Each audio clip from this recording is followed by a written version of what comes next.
시간 주신 하나님의 귀한 말씀은 시편 15편 말씀입니다. 구약성경 811면입니다. 구약성경 811쪽 시편 15편 1절에서 5절까지의 말씀 한 절씩 번갈아 읽으시겠습니다. 여호와여, 주의 장막에 머무를 자 누구 오며 주의 성산에 사는 자 누구 오니까?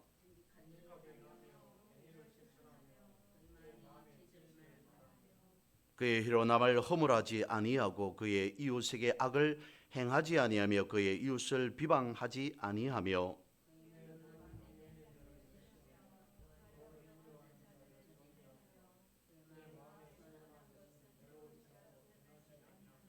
5절 같이 보겠습니다. 이자를 받으려고 돈을 꾸어주지 아니하며 뇌물을 받고 무죄한 자를 해하지 아니하는 자이니 이런 일을 행하는 자는 영원히 흔들리지 아니하리이다.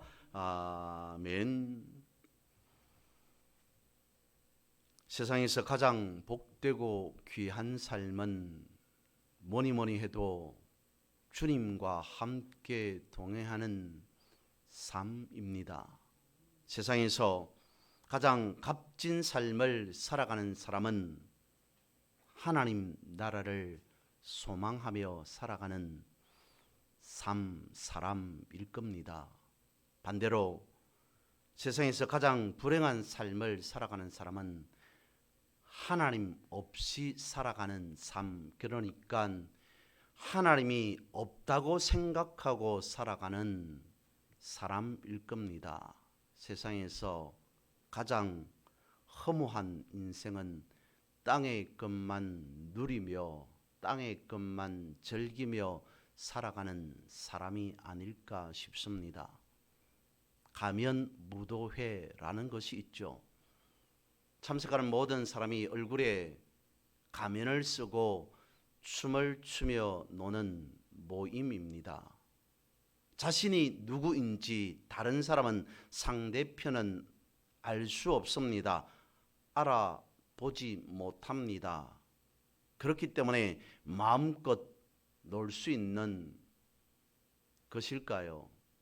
그래서 가면 무도회를 즐기는 걸까요?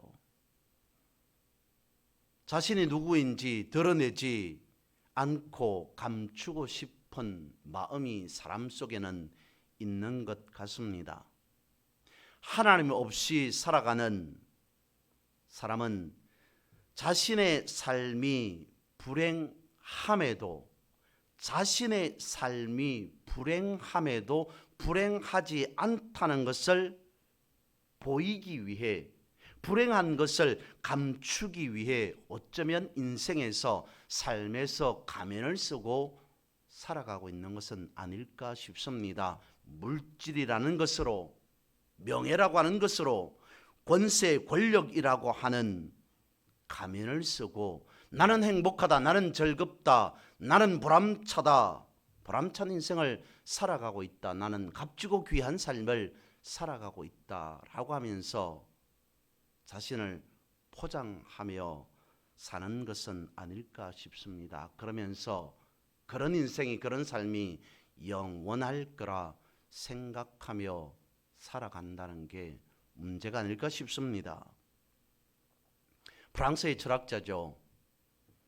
알베르 까미가 쓴 소설 중에 시지프 신화라는 소설이 있습니다. 제목과 같이 그리스 로마 신화에 등장하는 시지프가 신을 기망했다는 이유로 엄청난 형벌을 받습니다.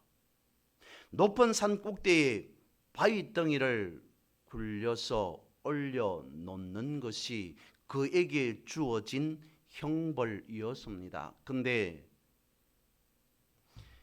시지프가 산 위에 바위덩이를 굴려 올려놓지만 산 꼭대기가 얼마나 뾰족한지 올려놓는 순간 바위는 반대편으로, 맞은편으로 다시 떨어져 버립니다. 그리고 다시 그는 바위덩이를 산 꼭대기로 올려놓습니다. 다시 떨어져 버립니다. 무한 반복하게 되죠.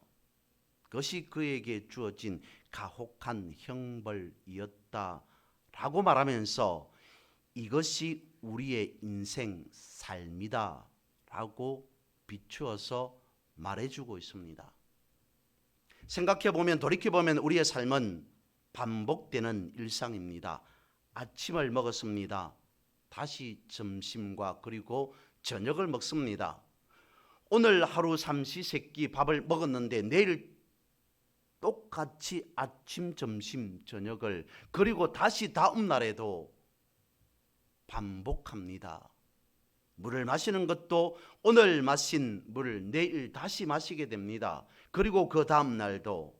잠을 자는 것도 마찬가지입니다. 어제 잤던 잠 오늘 다시 자게 되고 내일 다시 자게 됩니다. 모든 삶이라고 하는 것 자체가 반복되는 것이다 라고 말하면서 반복되는 삶 자체가 무의미하다라고 말합니다. 그런데 알베르 까미는 반복되어지는 삶 자체가 의미 없는 삶이기는 하나 의미 없는 삶에 진리가 있다라고 말합니다. 다분히 철학적입니다. 의미 없는 인생이 있겠습니까?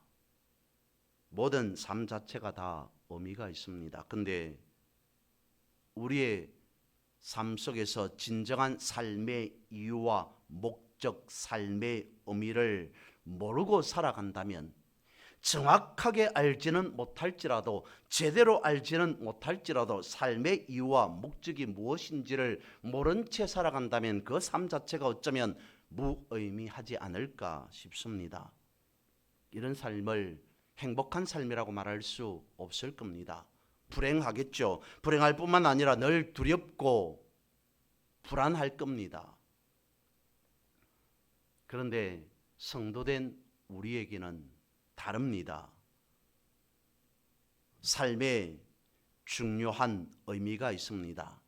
하나님께서 말씀하신 하나님의 뜻으로 계시된 말씀을 바라보고 그 말씀을 따라 살아가고자 하는 삶을 우리는 지향하고 있습니다. 거기에서 삶의 이유와 삶의 목적, 삶의 의미를 찾고자 합니다.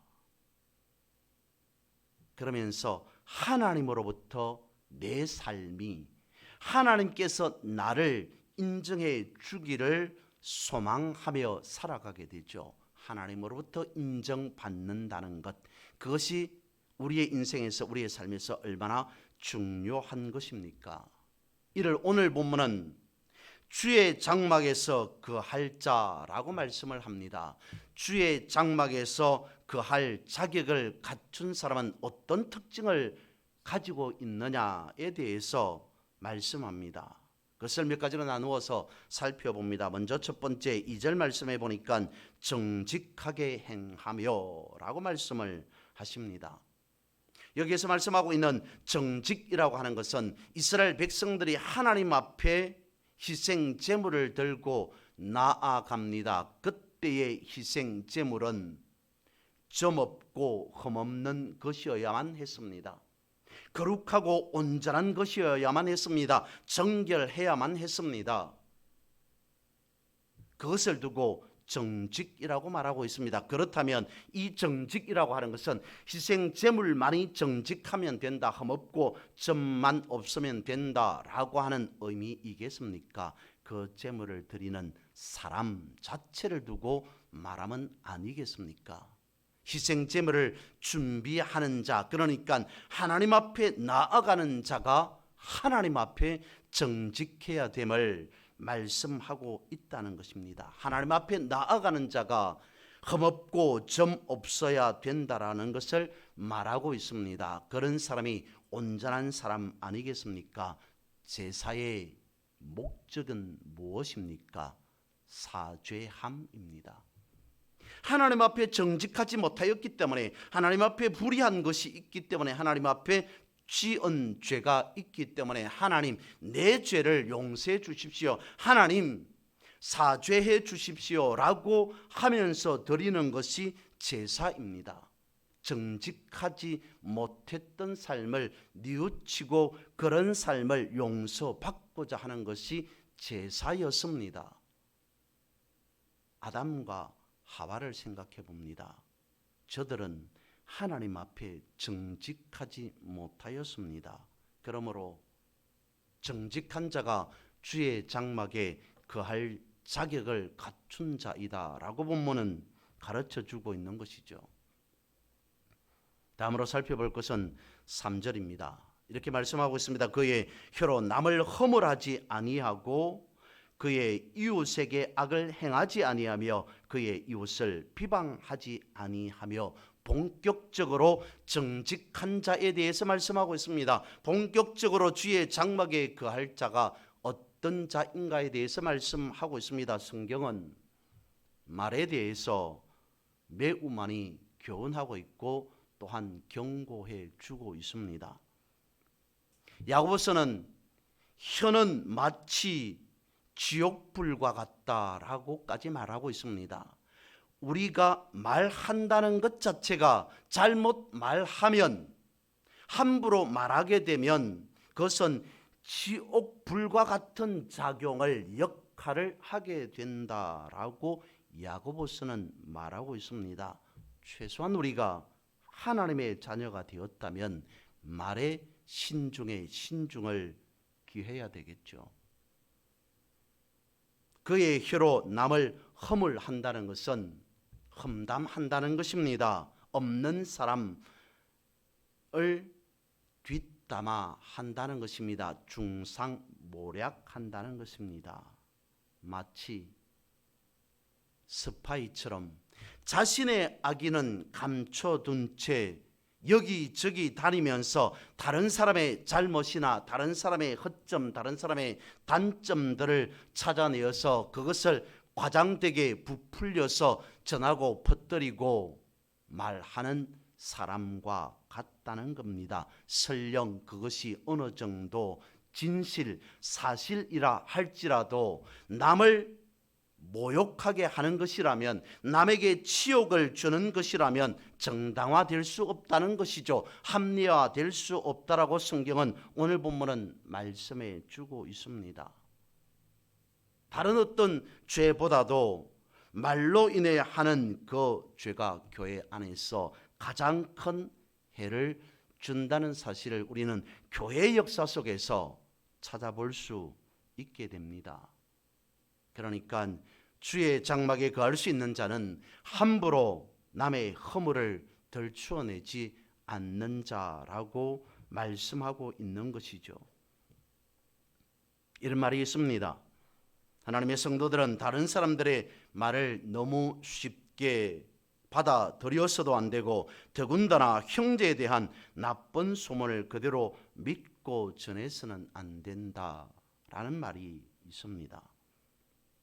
우리가 일상적으로 하는 말에 있어서 매우 조심스럽고 생각하고 또 생각하며 그것을 내가 어떻게 받아들여야 하는가, 그것을 내가 어떻게 전해야 되는가에 신중을 기해야 된다는 겁니다. 무분별하게 함부로 나쁜 소식을 쉽게 믿고 전파함으로써 다른 사람에게, 형제에게 악을 행하는 것은 안 된다는 경각심을 불러일으켜 주고 있습니다. 그런 삶을 하나님은 용납하지 않으시고 인정하지 않으므로 주의 장막에 거하지 못하는 자가 되겠죠. 이어서 4절 말씀에 이르기를 주의 장막에 거할 자는 그의 눈은 망령된 자를 멸시하며 여호와를 두려워하는 자들을 존대하며 그리고 그의 마음에 서원한 것은 해로울지라도 변하지 아니하는 자라고 가르쳐 주고 있습니다. 주의 장막에 거할 자의 특징을 4절에서는 인간관계 그리고 하나님과의 관계에 대해서 말씀해 주고 있습니다. 우리가 살아가면서 어떤 사람을 존경하고 살아갈 것이며 또 어떤 사람을 멀리하며 살아갈 것인가에 대한 문제를 논하고 있습니다. 이런 말들을 합니다. 친구를 보면 그 사람이 어떤 줄을 안다라고 말합니다. 유유상종이라고 말합니다. 비슷한 사람들끼리 친하게 되고 모이게 된다는 말이겠죠. 주의 장막에 거할 사람은 하나님을 경외하는 사람을 귀하게 여기고 그렇지 않은 사람을 멀리하는 자라고 말하고 있습니다. 또한 서원에 대해서도 말합니다. 서원한 것을 지켜라 라고 말씀합니다. 서원이라고 하는 것은 하나님께 하는 약속 아니겠습니까? 매우 위급한 일에 부딪혔습니다. 하나님 이 일만 해결해 주시면, 이 문제만 해결해 주시면 제가 이렇게 저렇게 하겠습니다. 서원식 기도를 합니다. 약속합니다. 맹세를 합니다. 그러다가 그 일이 호전되고 나면 언제 그랬나는 듯이 잊어버립니다. 이런 핑계 저런 핑계를 대면서 일방적으로 변경해 버립니다.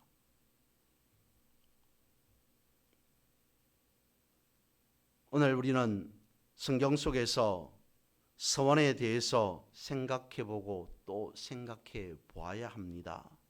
우리가 자발적으로 하나님 앞에 무엇인가를 약속했다면, 맹세했다면, 하나님의 말씀 자체가 약속의 말씀이라고 믿고 있다면 우리가 한 서원, 우리가 한 맹세, 약속만큼은 하나님과 함께 지키려고 해야 되지 않을까 싶습니다. 우리가 한 서원 또한, 우리가 한 약속 또한 신중에 신중을 기해야 된다라고 가르쳐 주고 있습니다. 본문은 이렇게 말씀하고 있습니다. 서원한 그것이 설령 해로울지라도 변하지 아니하며, 나에게 그것이 서원한 것이 유익되지 않을지라도, 나에게 이익되지 않을지라도, 서원함으로 설령 내가 손해본다고 할지라도 하나님 앞에 한 약속이기에, 하나님께 드린 맹세이기에, 하나님께 한 약속 맹세는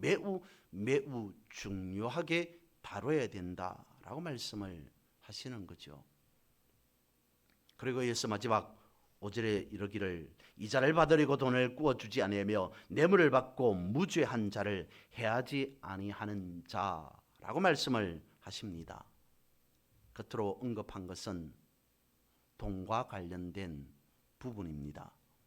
성경은 말씀합니다. 사람은 돈과 하나님을 함께 섬길 수 없다 말씀하십니다.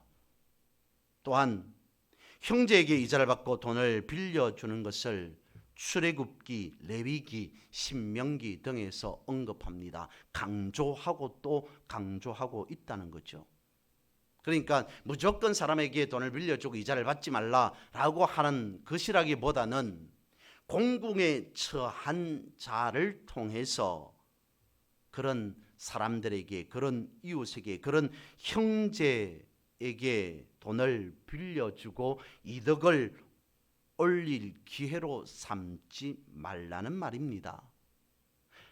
같은 하나님의 자녀인 형제와의 관계를 돈의 관계로, 이익의 관계로 생각한다는 것 자체가 잘못이라고 성경은 가르쳐 줍니다. 지적해 주고 강조해 주고 있습니다. 또 한 본문은 뇌물에 대해서 언급하고 있습니다. 뇌물은 선물과 다릅니다.